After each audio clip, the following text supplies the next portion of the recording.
First, let's say the obvious. Technology is power. The extent to which we as a species have utterly dominated this planet and multiplied far beyond any other species, any other single species, have reshaped the entire planetary environment is because of technology. And those societies of people that have greater access to technology have correspondingly more power to enforce their will upon others.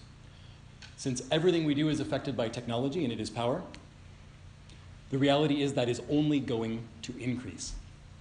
The primary determinant of the future of our civilization will be the technologies that we choose to invent, insofar as we get to choose, and the wisdom with which we decide whether, when, and how to use them. We still need better models of what community-guided science actually means. So this is what led to the Mice Against Ticks project.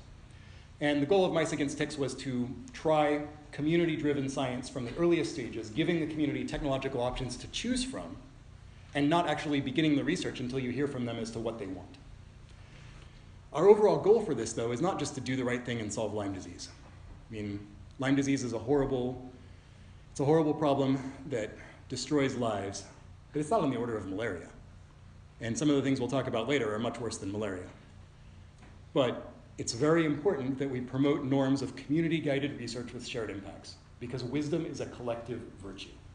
And one important check on science going wrong is having to check in with a community of people who actually would be impacted by those results.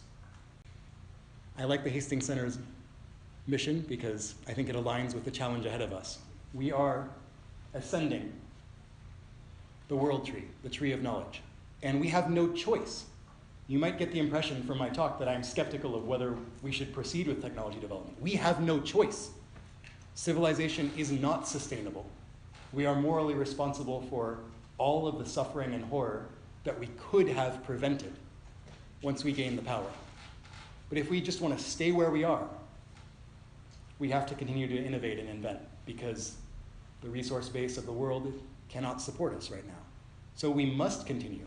The current region of the tree that we occupy doesn't produce enough fruit to sustain us. So we have to move on. We have to taste more fruit.